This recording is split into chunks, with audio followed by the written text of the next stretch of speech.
Karachi पपरी real estate के सदर ऐं JUI के डिप्टी सेक्रेटरी अली गुल मंगी जे JUI के उहदेदारनि कारी हमदुल्ला हक़ानी कारी मोहम्मद एहसन गुलाम मोहम्मद शबीर सां गॾु अवामी प्रेस क्लब पहुची हंगामी प्रेस कॉन्फ्रेंस कंदे इल्ज़ाम हयो आहे त पपरी जे पासरनि ज़बी चांडियो रजब अली चांडियो खुदाबख्श चांडियो खेसि पंहिंजी स्टेट एजेंसी ते घुराए तशद जो निशानो बणाए खीसे में पियल जॻह जे सौदे जे 8 लख रुपया रक़म फ़ुर करे वियो।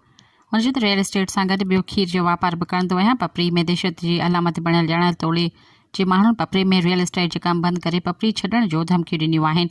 हुन चयो त ज़मी चांडियो रियल एस्टेट जे चूंडण मूंखां हारायो हुयो, जंहिं बाद जान जो दुश्मन बणिजी वियो आहे। मूं हुननि ख़िलाफ़ पूरे वाक़े जो बि केस दाख़िल बिन क़ासिम थाणे ते दाख़िल करायो आहे, पर पुलिस का बि कार्रवाई न कंदे मुख़ालिफ़िन जे ज़ोर भरण ते उल्टो मुंहिंजे बहाव मथां केस दाख़िल कराए छॾियो आहे।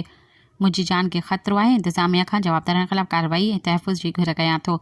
इन मौक़े ते JUI गडाप जनरल सेक्रेटरी कारी हामिदुल्ला हक़ानी कारी मोहम्मद एहसन ऐं ग़ुलाम शबीर चयो त असांजो कारकुन अली गुल मंगी अकेलो ऐं निंदकिड़ो नाहे, मथसि हमलो करे ज़्यादती कई वई आहे। हुननि चयो त ॼाणल जवाबदारनि ख़िलाफ़ कार्रवाई न थी त मलीर समेत सॼी सिंध में एहतजाज जो सॾु ॾींदासीं।